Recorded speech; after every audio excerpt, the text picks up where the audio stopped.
Hey everyone, today we're considering the question of what would happen if the killers of Dead by Daylight were actually sentenced for their crimes. No more of this being sent to the realm of an elder spider god, but instead captured by law enforcement and charged for what they've done. Bear in mind this is just a fun hypothetical considering an alternate ending, almost, where these very much fictional characters are brought to justice. Their exact sentences are probably not going to be very accurate. Again, it's just a bit of fun. I'm no expert here. Let's get into it. Trapper is who we'll start off with, as he's the poster boy of DBD. Let's set the scene first. Trapper is an interesting case, with him being known and responsible for the worst mass murder in modern human history, according to the law, meaning Evan McMillan is likely known by a large portion of the world, and most definitely the US, and Washington state where he is from. In his universe, he's just one of the worst guys ever. What must make this worse too for the people of his universe is that he was never found.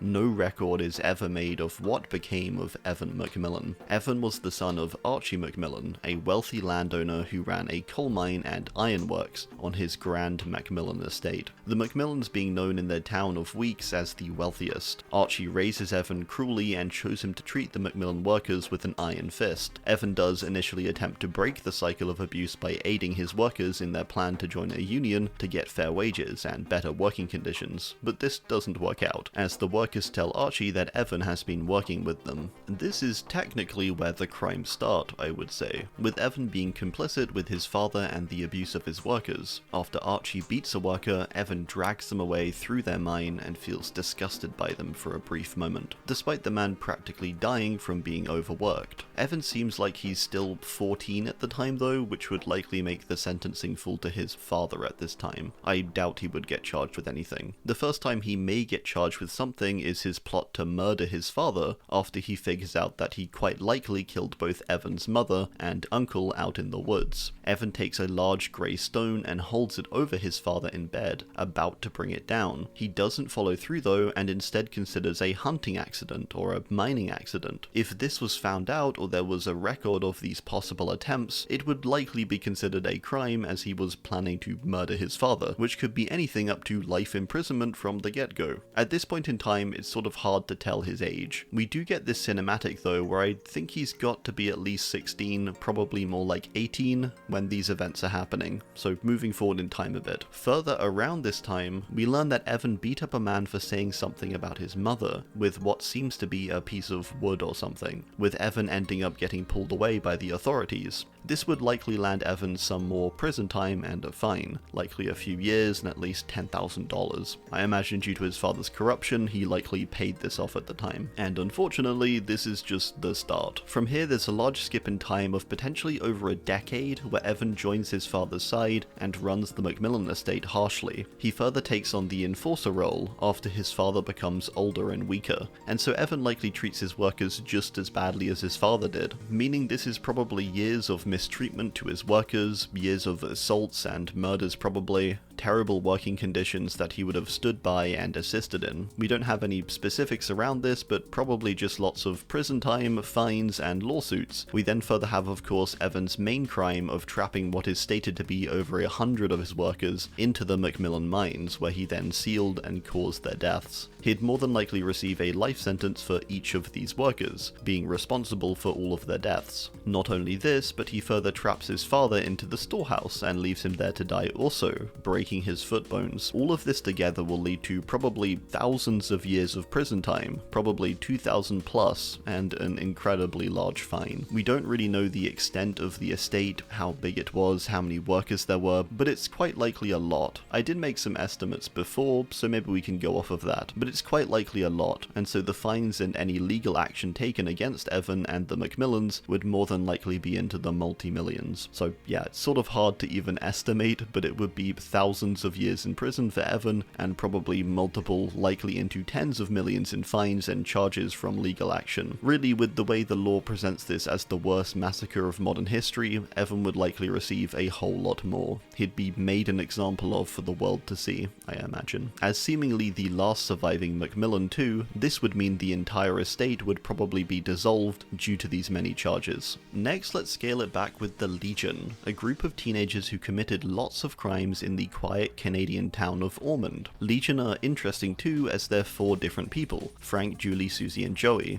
the ringleader being both Frank and Julie together. We hear about a bunch of various things they do within Ormond, so let's go through them and figure out what they could potentially be sentenced to at the end. In their base lore, we learn that Frank arranged nights of debauchery and rampage, bullying, vandalism, and theft. Now this is sort of unclear what these things contain. Debauchery is sort of non-specific to one thing, but it quite likely refers to them taking illegal substances. Rampage is also not very specific, but likely refers to their later stated vandalism of the town of Ormond. Bullying is debatable whether it would be punished. If it's physical and violent, then it probably would be, but if it's more emotional, it's less likely. Then theft is pretty cut and dry. They stole stuff. All of these actions likely end up with them getting either fined or placed into prison. At the time of their law, Frank seems to be 19 and the other members are all at least 18. The specifics of what they steal we can find out from their tome lore. They steal car emblems, which are likely the manufacturer logos. They steal road signs, specifically stop signs. They steal a bunch of snow globes from a hardware store that Joey works at. They further burgle some homes, stealing toasters, pans, cutlery, TVs, computers, and linen.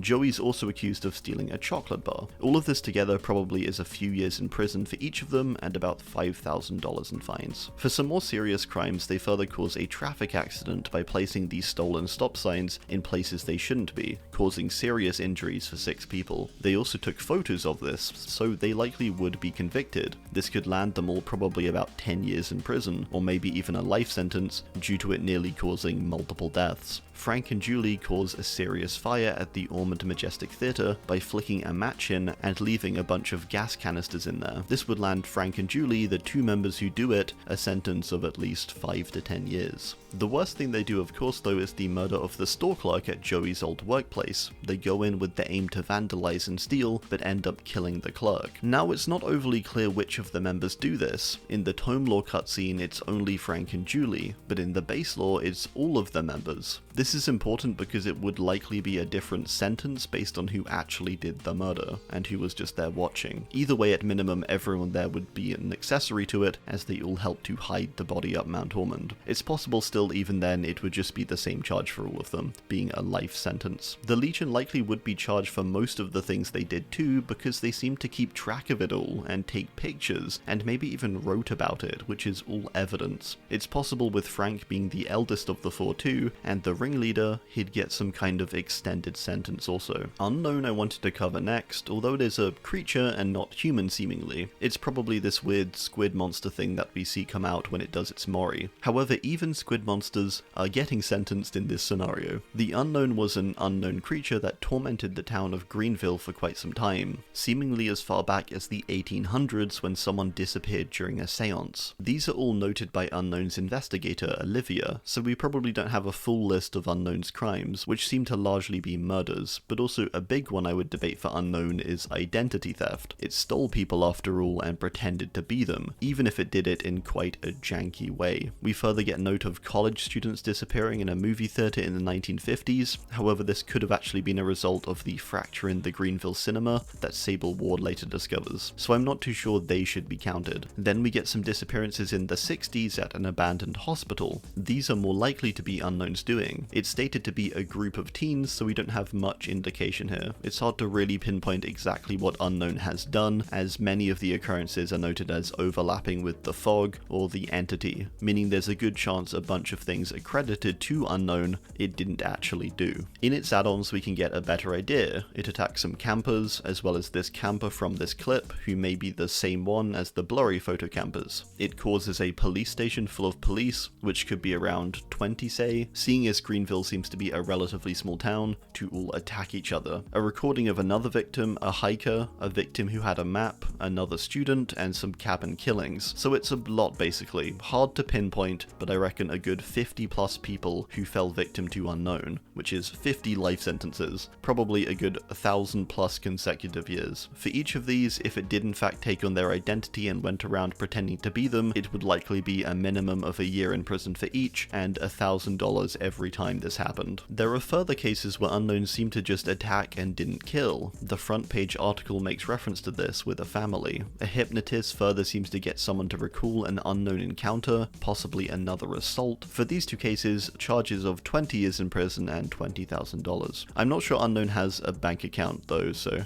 I think probably 1,000+ years in prison and likely over $70,000 in fines. Probably more really, probably a lot more, as we don't have, you know, a clear record of all these different events. Alright, well, that's gonna do it. I do hope you enjoyed, and let me know if you'd like to see me cover some more of these. Again, this was just for a bit of fun. I realize the sentencing probably isn't very accurate, but regardless, I hope you enjoyed. And let me know your thoughts down below. Thanks, and goodbye.